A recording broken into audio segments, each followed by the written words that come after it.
Seek always to do the will of the Lord. John 4:34. Jesus said to them, My meat is to do the will of him that sent me, and to finish his work. This was the food of our Lord Jesus Christ, to do the will of the Father God and finish his work. This was the reason why Jesus Christ came to this earth. The scriptures also says in 1 John 2:15-17, Love not the world, neither things that are in the world. If any man loves the world, the love of the Father is not in him. For all that is in the world, the lust of flesh, lust of eyes and the pride of life is not of the Father but is of the world. The world and its desires pass away, but whoever does the will of God lives forever. When we seek and do God's will, our Lord is pleased, and we will abide forever, inherit eternal life. Ephesians 5:17.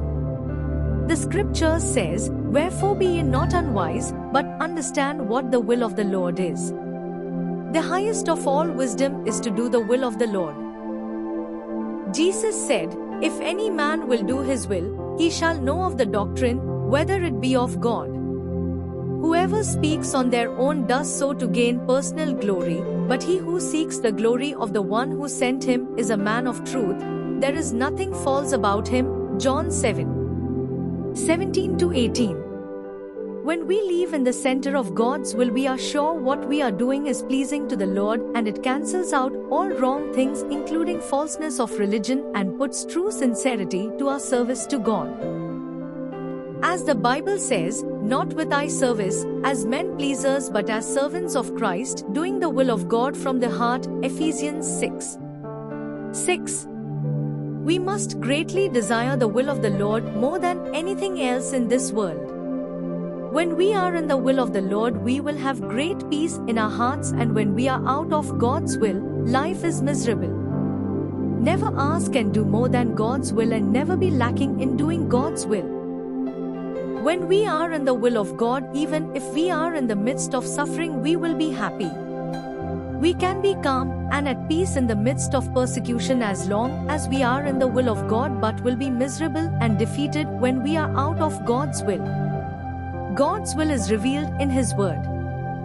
Therefore, we must read and meditate on it every day of our lives. When we obey the light revealed in God's Word, the Lord gives us more light. And when we further obey God's Word, seeking God's will in decisions and many choices in life, the Lord gives His guidance through the Holy Spirit and shows His will. We were created for God's glory, and we must live for God's glory. Jesus told the Father in John 17:4, I have brought you glory on earth by finishing the work you gave me to do. Jesus sought the Father's will and did everything the Father God told him to do. Therefore, Jesus honored God by fulfilling His purpose on earth. We honor God the same way when we find God's will and seek to fulfill it. We fulfill God's purpose in our lives, which in turn brings glory to God. We can be happy and content even in trials if we are in the will of the Lord, but we can be wretched, lose the peace and joy out of God's will. Therefore, it's very important to find God's will and move in it. For the Lord surely shows His will. All of life's swings is found in one thing, finding the will of the Lord. Blessed is the man who finds the will of the Lord and moves in it. His joy knows no bounds. Hallelujah. Lord Jesus Christ bless you all.